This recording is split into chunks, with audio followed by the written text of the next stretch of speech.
ஒரு துறவி காட்டுக்குள்ளே வருவான், தனியாக வருவான். எதுக்கு? ஒரு சிங்கம் வந்துடும். சிங்கத்துக்கு கடுமையான பசி. துறவியை நோக்கி ஓடி வரும். துறவி பார்ப்பான், அவனுக்கு தெரிஞ்சிடும் நம்மளால் இனிமேல் சண்டை போட்டு சிங்கத்தை வீழ்த்தி ஜெயிக்க முடியாது. அவன் தமிழ் சினிமா கதாநாயகன் அல்லது ஹிந்தி ஹீரோவா ஒரு 10 பேர் அடித்து கொண்டுட்டு அதுக்கு பிறகு லவ்வும் பண்ணுறதுக்கு சாத்தியமே இல்லை. அவன் பார்ப்பான், நம்மளால சிங்கத்தை அடித்து கொள்ளவே முடியாது, வழி கிடையாது. சுற்றி முற்றியும் பார்த்தா போய் ஏறிக்கிற மாதிரி மரமும் எதுவும் இல்லை. இருந்தாலும் மரமேற தெரியாது. என்ன வழி? சிங்கம் 4 கால் பாய்ச்சல வந்துக்கிட்டு இருக்கு. ஒரே ஒரு முடிவு தான் எடுக்கிறான். சட்டுன்னு காலில் மண்டி போட்டு கண்களை மூடி ரொம்ப மனப்பூர்வமாக இறைவனை நோக்கி பிரார்த்தனை செய்கிறான்.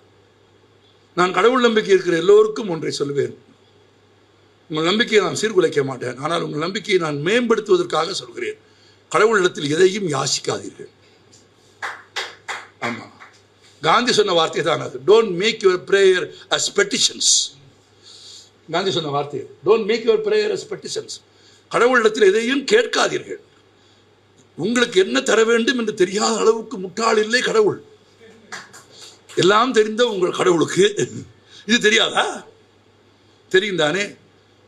இன்னொன்றையும் சொல்கிறேன், யாசிக்காதீர்கள். யாசிப்பு மேலும் தரித்திரத்தை வளர்க்கும். எதையும் யாசிக்காதீர்கள், அன்பையும் காதலையும் கூட. எதுக்கு யாசிக்கணும்? யாசிக்காமல் இருப்பதுதான் செருக்கான வாழ்க்கை. அவன் பார்த்தான், இறைவனிடம் யாசிப்பது என்று முடிவெடுத்தான். முழங்கால் போட்டால் கண்ணை மூடிட்டு, இறைவா இறைவா இறைவா என்னை காப்பாற்று, என்னை காப்பாற்று, என்னை காப்பாற்று. ரொம்ப உளப்பூர்வமான பிரார்த்தனை, சும்மாலாம் கிடையாது.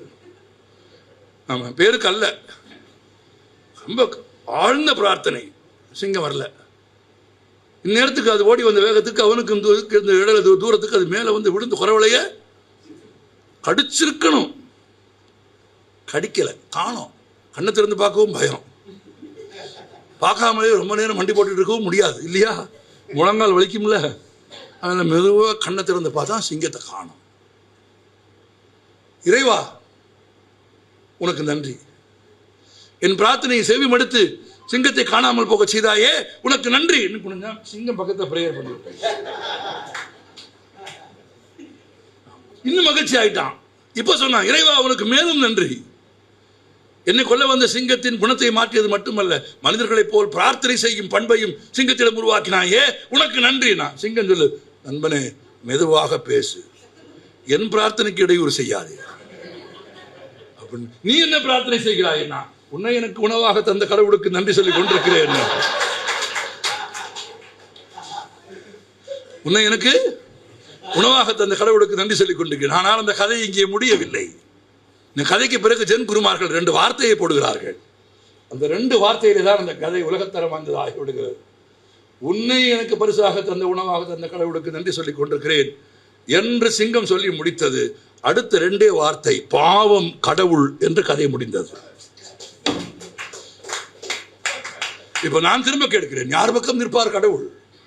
சிங்கம் துறவி இருவரில் யார் பக்கம் கடவுள் நிற்பார்? நீங்கள் சொல்லுங்கள்.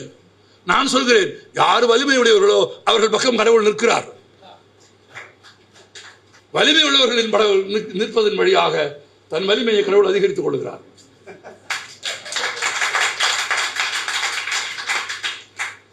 ஒருபோதும் ஏழைகளின் பக்கம் கோழைகளின் பக்கம் கடவுள் நிற்பதே இல்லை. நான் உங்களுக்கு சொல்கிறேன், கடவுளை வலிமை உள்ளவராக ஆக்க வேண்டும் என்று விரும்பினால் நீங்கள் முதலில் வலிமையாக இருங்கள்.